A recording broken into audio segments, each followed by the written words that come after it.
Do we have free speech in the UK? Do we? Hell. No one can tell us we have free speech. I'm going to show you a video at the moment from the Free Speech Union, which you have to join. If you like to talk, you have to join the Free Speech Union. They saved my life 5 years ago and I'm still a member today. But let me give you a little bit of context to this video you're about to watch. An American woman, cancer patient, living in the UK, has an officer knock on her door to say to her, you need to apologise for something you put on social media. What you put on social media isn't illegal. It hasn't broken a crime. Even I know that as a police officer. That's what they're saying. But I'd like you to apologise. And then she's fierce. I love her. She says, no burglaries around here. No rapes. No crime. You come in hassling me. She gives it to him. Fantastic. If the police ever knock on your door, film it and put it online.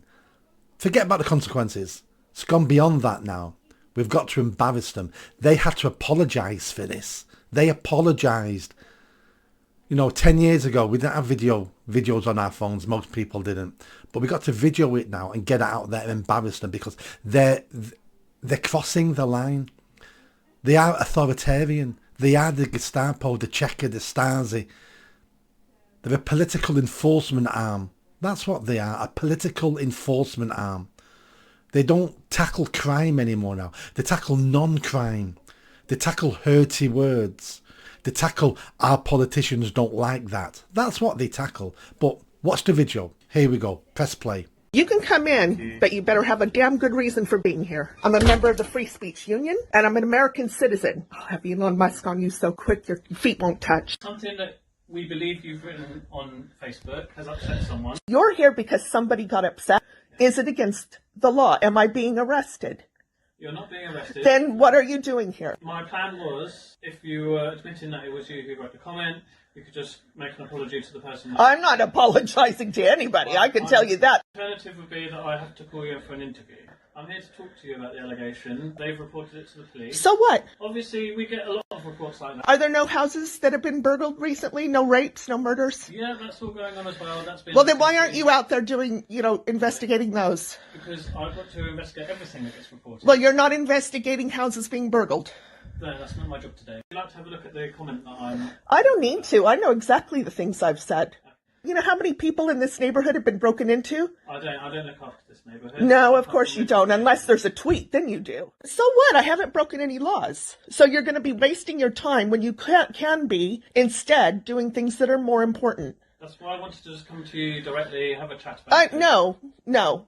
You should not be doing this. I'm a cancer patient. You can see that because I'm bald. I didn't know that before I came, but it doesn't change anything. You still can't break laws. If you haven't broken a law, then nothing happens. Well, you know whether I've broken a law. You can judge for yourself before you even show up at my door. The public knows what you guys are doing. We know what's going on in this country. Why don't you do that? Get onto them and tell them to apologize to me, a cancer patient, a woman living on her own, who has never broken a law in her life, by the way, ever. An older woman, you tell them, I'm an elderly woman, I'm a cancer patient. I have to come back and arrange an interview then. Well, you can arrange it, but I'm going to tell you the same damn things that I'm telling you now. Next time, I'm going to have a Free Speech Union lawyer with me.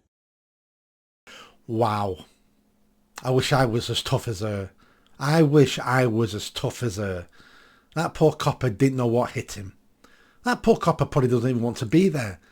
He's been sent there by a sergeant. That's why he sat there, and the sergeant was told to do that by an inspector. It's always at the inspector level, chief inspector level. That's where these things happen. Because that inspector wants to be a chief inspector, wants to be a superintendent, would like to be assistant chief constable. So they're playing into the woke agenda, the woke narrative, because that's how you get promoted in the police. That's why the police are failing. But if the police ever knock on your door, or they stop you in the street, the police are not on our side anymore, haven't been for at least a decade, if not longer. And for people who don't know me, I was a big police supporter. I was based in police stations as a council manager. I've trained police officers. I've got a shelf full of police awards where I won awards off the police. But they're not the police they were 20 years ago. If you have any interaction with the police, film it. Don't let them tell you you can't. You film it for protection, because they're not on your side anymore. They're not on your side. Be careful. They are the enemy. They are the political arm of this woke agenda. They've not got your best interests at heart. They've not even got their own interests at heart. They're the Gestapo. That's what they are. They're the people going, I'm just following orders. Do you remember how that worked out for the Nazis in Nuremberg?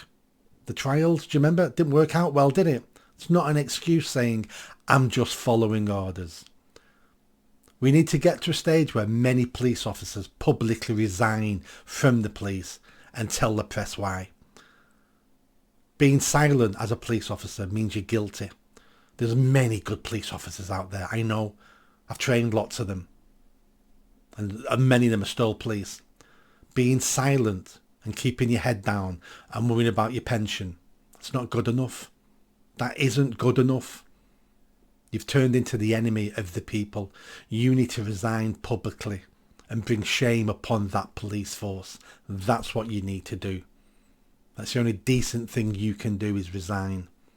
But well done, that woman. We all need to look at the video again and say, I wish I was as brave as her, because she took no crap. And you take no crap. You're supposed to be a free person in a free country. We're only semi-free at the moment.